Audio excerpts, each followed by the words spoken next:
Félix, ahí había una pregunta. Sí, a ver, yo quería preguntar, o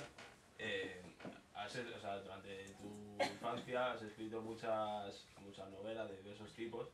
¿Qué es lo que tenía esta temática que te ha llevado a seguir y ya de verdad crear un proyecto real? Bueno, pues a mí, como he dicho, siempre me ha gustado la literatura fantástica y entonces todas estos escritos siempre tenían eso en común, ¿no? Aplicar un poco la fantasía a contar la historia. Y sí que a través de ir escribiendo me iba dando cuenta de mis propios fallos de la técnica, ¿no? Y entonces el siguiente que escribía siempre salía un poco mejor, ¿no? Hasta que por fin hemos llegado a este y aquí está, o sea. Y bueno, si contestas a tu pregunta, no sé muy bien si era eso a lo que te referías o... Sí, o sea, no, me refiero a que habrás desechado otros muchos temas que durante tu infancia también has escrito y por alguna razón has escogido este para ya encaminarlo hacia... Sí, bueno, eso ha sido sobre todo por la técnica, ¿no? No me convencía, no estaba bien depurada del todo y ahora tampoco lo está porque siempre hay margen de mejora, ¿no? Pero en parte ha sido la técnica y en parte también un poco el contenido, ¿no? Esta ha sido la que más contenido tanto emocional como filosófico un poco he conseguido darle. Entonces por eso he escogido esta en vez de las otras. Hablamos de técnica, pero ¿cuál ha sido tu técnica? ¿Cuál ha sido tu forma de trabajar para ir haciendo poco a poco la novela? No, bueno, pues yo en principio cuando quiero escribir una historia no es cuestión de voluntad, ¿no? Se me tiene que ocurrir una idea. Y como he dicho, esta idea se me ocurrió para un relato corto. Entonces, a partir de ahí ha sido de donde he ido sacando. Una vez tengo las ideas, voy pensando, le voy dando vueltas y luego, más o menos cuando las tengo un poco claras, ya pues empiezo a escribir. Y según voy escribiendo, voy añadiendo detalles a esas ideas. Se me ocurren otras nuevas o se me ocurre matizar algo, en fin, es un proceso, digamos, incremental, ¿no? ¿Alguna pregunta más? Sí. ¿La visión de la muerte que tú plasmas en el libro es la que quieres creer o la que te gustaría que fuera así? Es que si yo quiero creer algo me gustaría que fuera así. Entonces, a mí me gustaría que fuera así. Pero no por nada, sino por claro, no puedo desvelar. Claro, las preguntas son limitadas. Más que nada por ese componente, digamos, humano, que no es tan ya extraño, ¿no?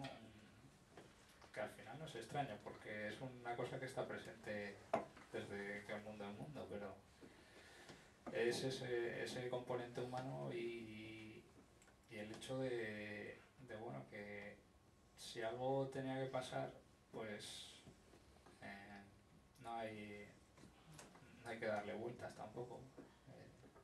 Entonces, ¿la muerte es desarmada o no es desarmada la muerte? A ver, esa es una pregunta difícil en ese sentido.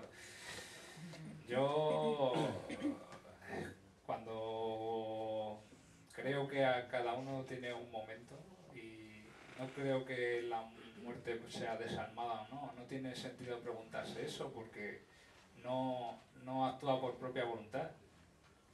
Tú, por ejemplo, si pongámonos en un supuesto muy supuesto, claro.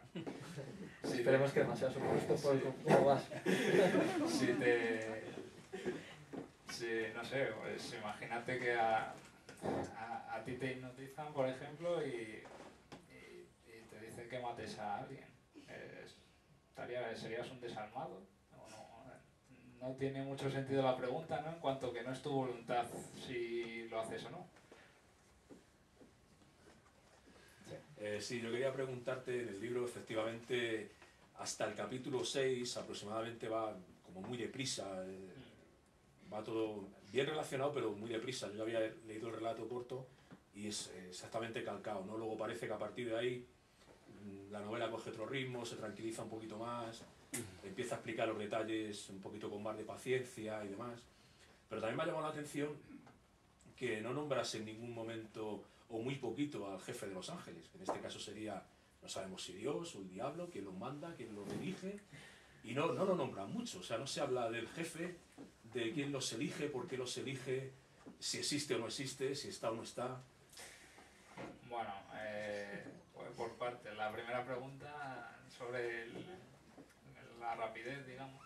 El relato efectivamente pues cubre una serie de páginas, creo que hasta el capítulo 2 o 3, y a partir de ahí ya es todo nuevo, ¿no?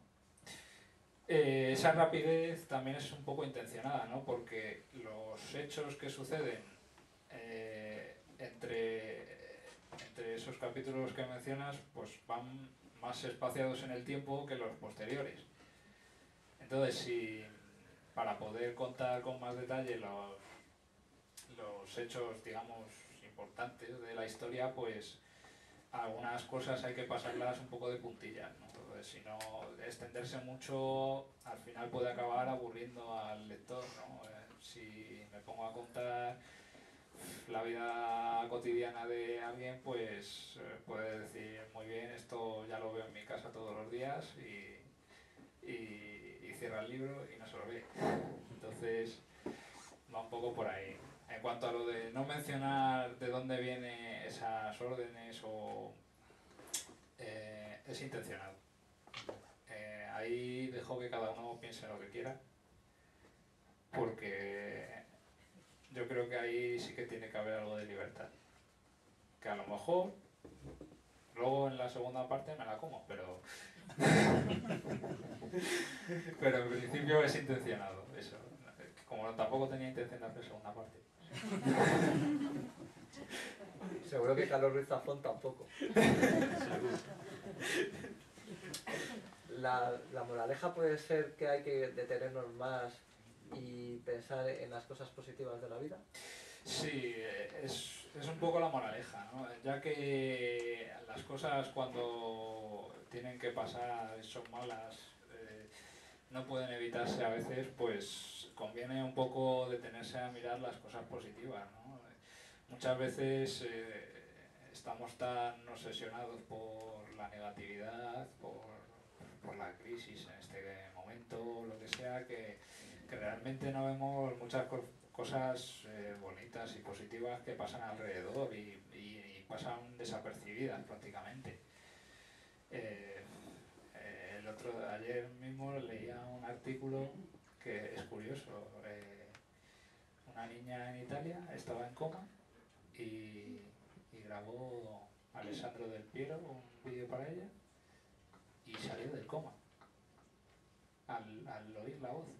Y yo me quedé asombrado, ¿no? Y maravillado, porque era una cosa impresionante, ¿no? Lo que puede hacer una persona a la que la niña adoraba. Y en medio de todo este vorágine de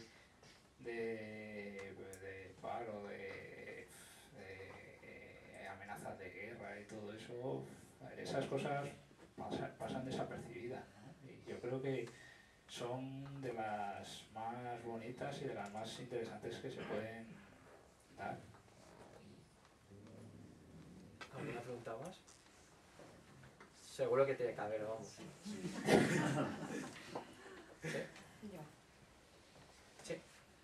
Hay capítulos en el libro que son muy cotidianos, o al menos a mí me lo parecen, muy fáciles de leer, pues la vida de la protagonista, de su familia, el entorno, los amigos, y conjugarlo con lo fantástico, ¿cómo lo has hecho? ¿Cómo ha sido posible? Porque da saltos entre la fantasía y la realidad, pero que no cuesta cogerlos, se entienden bien, que no es extraño para el lector, me refiero. Y para mí, por ejemplo, me resulta muy curioso que hayas conjugado lo fantástico con lo real sin notarse tanto, sin que haya ahí un escalón.